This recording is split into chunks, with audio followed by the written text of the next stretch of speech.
COVID-19 জন্য 18+ vaccination already start হয়ে গেছে। তো এই ভ্যাকসিন পাওয়ার জন্য, এই ভ্যাকসিন নেওয়ার জন্য আপনাদেরকে কি করতে হবে, একটা অনলাইনে রেজিস্ট্রেশন তো করতেই হবে, কোউইন যে পোর্টালে রেজিস্ট্রেশন তো করতেই হবে। তো এইবার আপনারা যদি সেই হেলথ সেন্টারে বা সেই ভ্যাকসিনেশন সেন্টারে গিয়ে রেজিস্ট্রেশন করে তারপর আপনি ভ্যাকসিন নেন, তো সেটা অনেকটা লং টাইম প্রসেস হয়ে যাবে, ঠিক আছে। তো এর জন্য যদি আপনি আগে থেকে রেজিস্ট্রেশন করে নেন, তারপর অ্যাপয়েন্টমেন্ট নেওয়ার পর ডেট টাইম আপনি শিডিউল করে নিলেন, তারপর আপনি সেই সেন্টারে গিয়ে যদি ভ্যাকসিন নেন, তাহলে আপনাকে অতটা পরিশ্রম করতে হবে না, কোনো লাইনেও দাঁড়াতে হবে না, ভিড় থেকে এড়িয়ে যেতে পারবেন এবং আপনি অনেকটা স্মুথ প্রসেসে ভ্যাকসিন পেয়ে যাবেন। তো এটার জন্য 3টে ওয়ে আছে, যে 3টে ওয়ে সেটা হচ্ছে আপনি এটা করতে পারেন যে cowin.gov.in যে ওয়েবসাইট আছে, সেই ওয়েবসাইটে গিয়ে রেজিস্ট্রেশন করতে পারেন আপনার মোবাইল নাম্বার দিয়ে।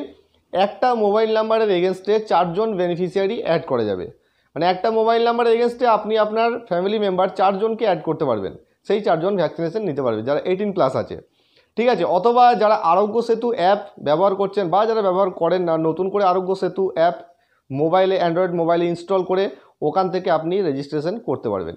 রেজিস্ট্রেশন করার সময় মোবাইল নাম্বার দিয়ে দেবেন, তারপর ওটিপি চলে আসবে, ছোট্ট একটা প্রসেস, সেটা ডিটেলসে বলার কিছু নেই। মোবাইলে ওটিপি আসবে, আপনার আধার নাম্বার এবং নাম, ডেট অফ বার্থের ইয়ার দিয়ে সাবমিট করে দেবেন, তাহলেই আপনার রেজিস্ট্রেশন সাকসেসফুল হয়ে যাবে। শিডিউল করার সময় অনেক সময় এটা হচ্ছে যে পিন নাম্বার মারছেন, কিন্তু আপনার যে নিয়ারেস্ট হেলথ সেন্টার বা নিয়ারেস্ট যে ফ্যাসিলিটেশন সেন্টার কোভিডের, তো সেটা পাচ্ছেন না। তো এটার জন্য চিন্তার কোনো কারণ নেই, এটা খুব তাড়াতাড়ি অ্যাভেলেবেল হয়ে যাবে, কারণ এটা রিসেন্টলি চালু হয়েছে, ঠিক আছে। তো এটা ছিল যাদের কাছে অ্যান্ড্রয়েড মোবাইল আছে তারা ঘরে বসে কিভাবে রেজিস্ট্রেশন করবেন, সেই দুটো ওয়ে এত দূর পর্যন্ত বললাম। একটা হচ্ছে cowin.gov.in আর একটা হচ্ছে আরোগ্য সেতু অ্যাপ থেকে, আরোগ্য সেতু অ্যাপ মোবাইলে ইনস্টল করে।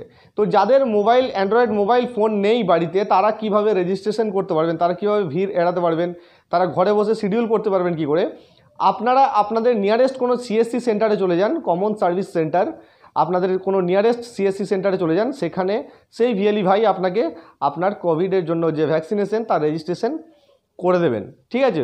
সিএসসিকে ফুললি অথরিটি দেওয়া হয়েছে রেজিস্ট্রেশন প্রসেস করার জন্য। তো আপনি ওখানে চলে যান বা আপনারা ওখানে চলে যান, আপনাদের রেজিস্ট্রেশন হয়ে যাবে। তারপর শিডিউল করার পর যেদিন আপনার ডেট বা টাইম পড়বে, সেই ডেটে গিয়ে আপনি সেই হেলথ সেন্টারে বা সেই ফ্যাসিলিটেশন সেন্টারে গিয়ে আপনার ভ্যাকসিনেশন হয়ে যাবে।